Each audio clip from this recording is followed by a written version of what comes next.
Merci de votre fidélité et merci d'avoir choisi l'ORTM pour vous informer. Bonjour à tous et bienvenue à cette édition. Ce sont finalement 1110 Maliens qui briguent les 147 sièges de députés pour la prochaine Assemblée nationale du Mali.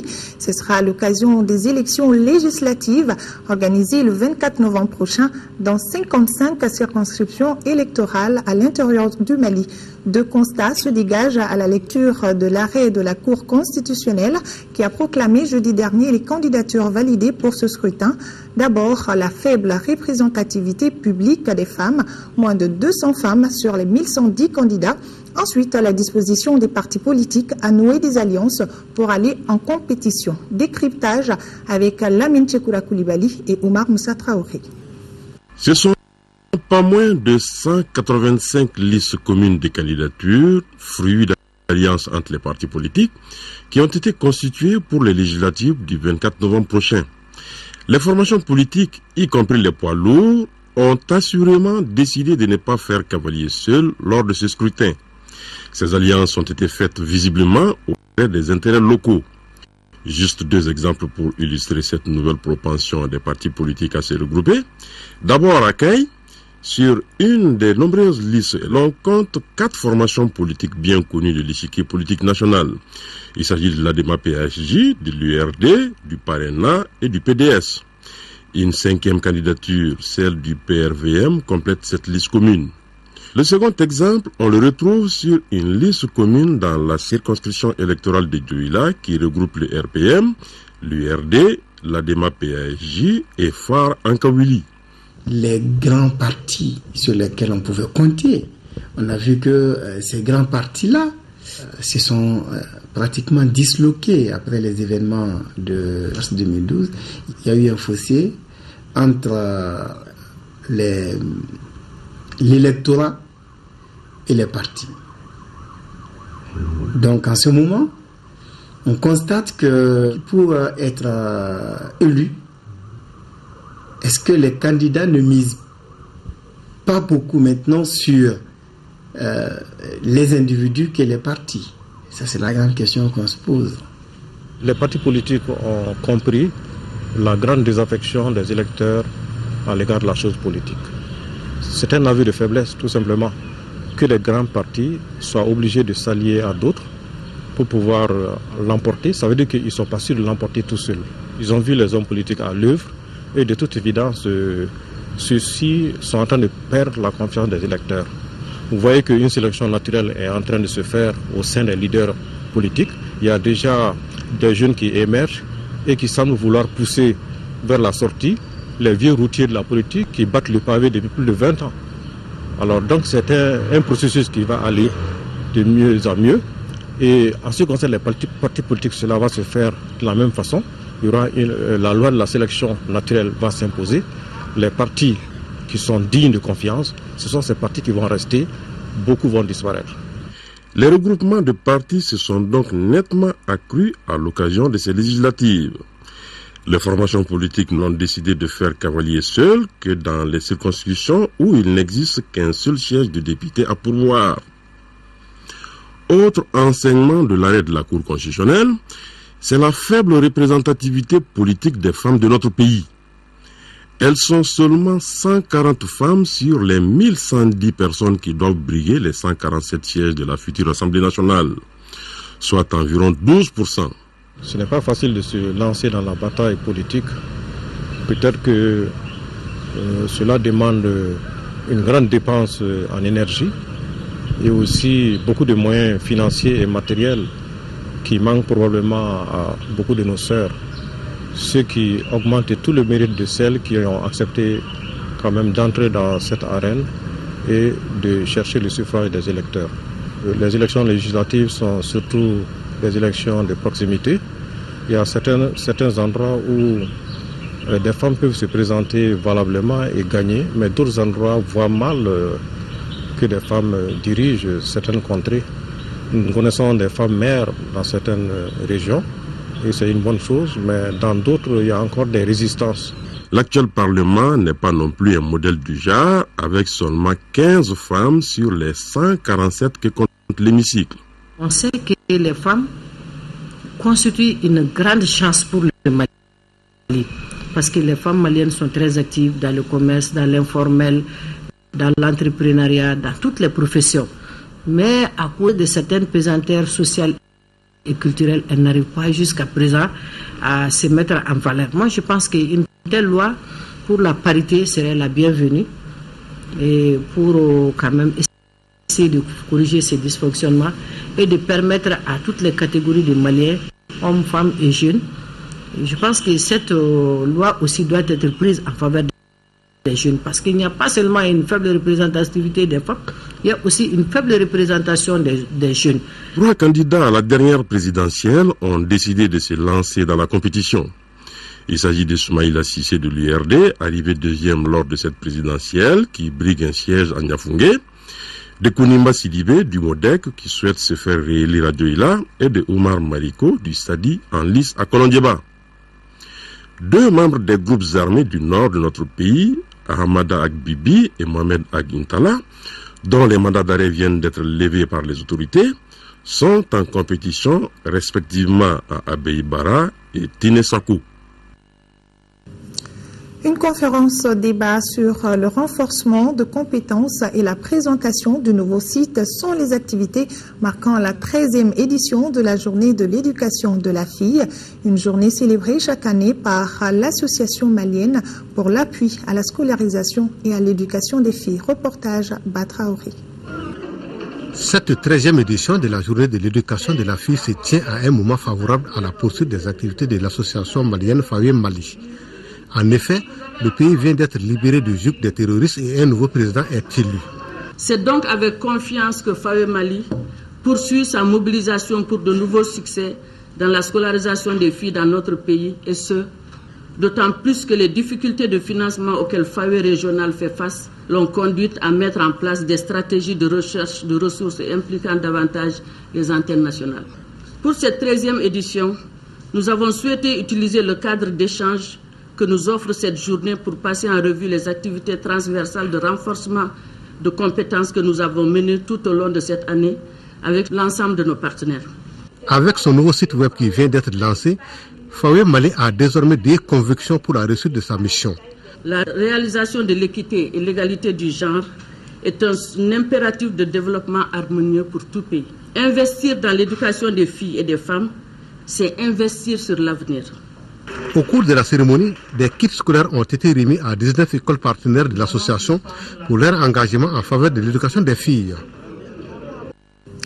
2 500 000 francs CFA, c'est le coût total du matériel de cuniculture, élevage de lapins que l'école de formation agro-pastorale Soumancho Dambélé a offert à des jeunes de la ville de Sikasso. ORTM Sikasso, le reportage de Fatmata Diallo.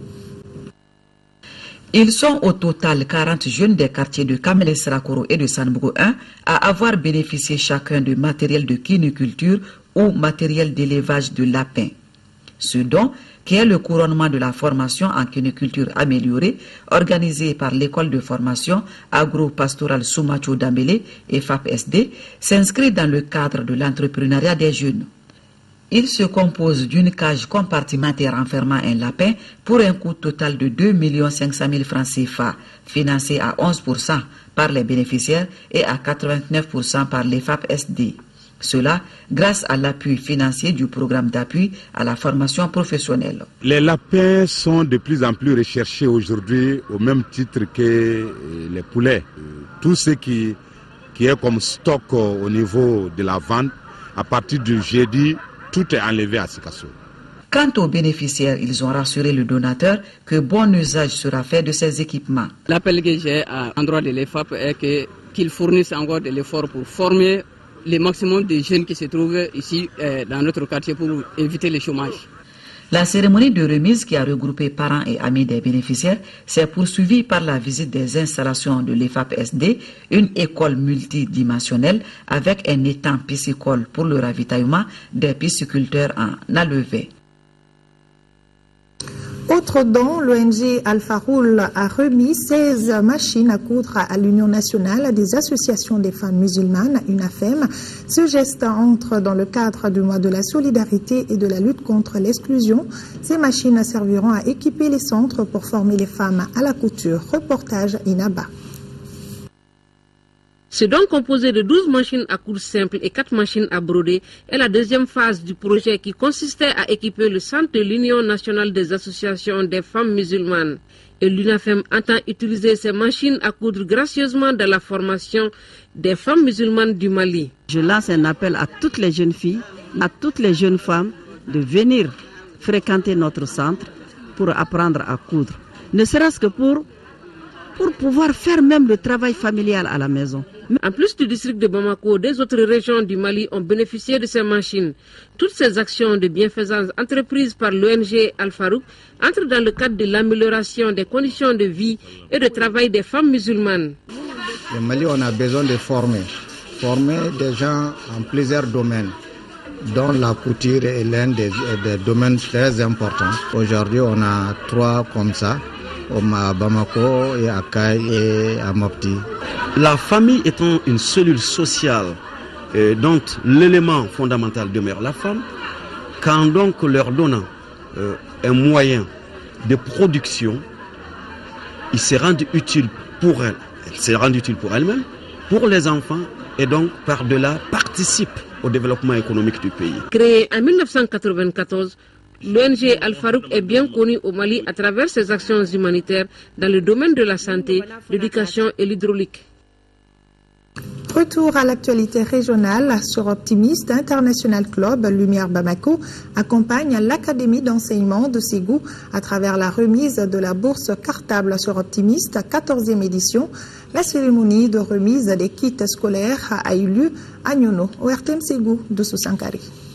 Et Sorotimis International Club Bamako Lumière œuvre depuis des années aux côtés de nombreuses filles des communautés rurales pour leur ouvrir des perspectives de formation qualitative fondées sur une constante dépassement de soi. Ainsi, 94 filles, dont 44 de l'enseignement secondaire général, 9 de l'enseignement secondaire professionnel, 1 de l'enseignement technique et 40 de l'enseignement fondamental bénéficieront des kits scolaires. Ce projet cartable Sorotimis reflète une des stratégies d'appui à la scolarisation des filles en octroyant aux plus méritantes issues du milieu rural une bourse entière de fourniture pendant les années les plus coûteuses de leur scolarité. Pour les autorités, Soroptimis International est plus qu'un partenaire, mais surtout un ami sûr pour les causes des filles. Soroptimis International s'est résolument engagé dans des objectifs bien ciblés et parfaitement maîtrisés pour enfin donner la possibilité à de nombreux enfants et particulièrement aux filles rurales de pouvoir accéder à un enseignement primaire obligatoire. Ce partenariat gagnant qui repose sur la saine émulation entre les élèves focalise sur cette tribune tous les regards convergents sur les 94 écolières dont le mérite se traduit par la persévérance dans l'effort quotidien au cours de l'année scolaire écoulée. Aucun effort ne doit être ménagé pour soutenir la scolarisation et le maintien de la fille à l'école, car toutes les études de projets de développement ont prouvé que l'apport de la femme émancipée dans les œuvres socio-économiques est indispensable. La cérémonie a pris fin par la remise de cartables Soroptistes. La soirée culturelle des femmes de Ménaka a eu lieu ce samedi au centre culturel Toumast. Les recettes de cette soirée serviront à venir en aide aux déplacés retournés chez eux. Le reportage de Moussa Tidjani Kanté. C'est sous cette tente que ces femmes se retrouvent la plupart pour discuter autour des idéaux constructifs en faveur du Grand Nord. Pour mieux s'organiser, les femmes de Ménaka, toutes races confondues, se sont regroupées autour d'une association basée ici à Bamako avec déjà des preuves sur le terrain à l'endroit des réfugiés. On a l'habitude d'organiser des soirées, on a l'habitude de faire beaucoup de choses pour les ressources de Ménaka. On a eu à faire des dons à Bamako, à Niamey, à Ouaga et à Mauritanie. Tout ce qui sera un acquis dans cette soirée, c'est prévu uniquement pour le retour des déplacés. Le centre culturel et artisanal Toumas a servi de cadre pour une soirée Takamba qui rentre en droite ligne dans le cadre des activités culturelles de l'association. Après le retour des déplacés, on a promis de faire une mission pour aller voir la situation que les gens se vivent à Gao actuellement. Au-delà des pas de danse et de la joie retrouvée traduite par cette majestueuse danse de noblesse, la culture participe elle aussi à la construction du pays et à l'apaisement des cœurs. Page culture à présent et nous allons parler du 6e art. Il s'agit de la danse et nous nous intéressons cet après-midi aux danses traditionnelles du Mali. Elles sont à l'image de la diversité culturelle de notre pays et constituent un réel vecteur d'expression artistique, un potentiel, une richesse que tente de conserver jalousement la troupe Babemba en initiant des jeunes de chez nous aux danses traditionnelles et ça se passe au Carrefour des Jeunes de Bamako, chez Oumar Sangari. Dans son acception la plus générale, la danse est considérée comme l'art de mouvoir le corps humain constitué d'une suite de mouvements ordonnés, souvent rythmés par la musique. Selon les communautés et les époques où elle est exécutée, la danse a des motifs distincts et est révélatrice du mode de vie de la société. Toutefois, on observe aujourd'hui plusieurs types de pas exotiques de danse lors des réjouissances populaires dans nos villes et campagnes. Très souvent, l'origine de ces pas de danse n'est pas connue. C'est pourquoi le Carrefour des Jeunes, conformément à ses missions, œuvre à initier les jeunes à nos danses traditionnelles. Les jeunes en situation difficile, les jeunes déshérités, les jeunes scolarisés et non scolarisés viennent apprendre le djemé. Même à l'extérieur, ils viennent apprendre le djemé. La danse exprime des idées et des émotions ou raconte une histoire. Elle est une très vieille forme d'expression artistique et culturelle et participe beaucoup à la communication non verbale. À chaque fois qu'on danse, on explique que c'est une explication, alors qu'il ne parle pas. Alors, donc, on sensibilise, on réveille, on dénonce. Alors, la danse est faite pour ça, pour qu'on puisse danser, nous exprimer dans la danse. La conservation et la valorisation de nos chants et danses traditionnelles a toujours été une préoccupation de nos autorités. Comme en témoigne la création des ballets et de l'Assemblée instrumentale nationale du Mali aux premières heures de notre indépendance. Les biennales artistiques et culturelles rallongent le panel jusqu'à la création de la troupe Babemba en 1983. La troupe Babemba a pour mission de promouvoir ses héritages culturels. On fait le chant de tout le monde, à leur langue, Tamashek, Sonraï, Mort, on fait le chant de tout le monde sans exception et nous dansons toutes les danses sans exception. Les danses traditionnelles du Mali sont tantôt profanes, tantôt ésotériques. Dans bien des cas, elles sont physiques et pleines de gestuels. Maintenant, elle est en train d'exécuter les pas de dansant de la région de Kaï. Maintenant, elle est en train de pratiquer la danse du côté du Megetan à Koulikoro. C'est la danse Bambara de la région de Koulikoro. C'est le côté. Maintenant, nous sommes à Sikasso au Kénédougou, le pays vert. Elle est en train d'exécuter les pas de danse du balafon. Maintenant, nous sommes dans la région de Ségou, pratiquement chez les Somono et les Bozo. Maintenant, c'est une danse Peul. Ça, c'est la danse Peul, pratiquée partout au Mali.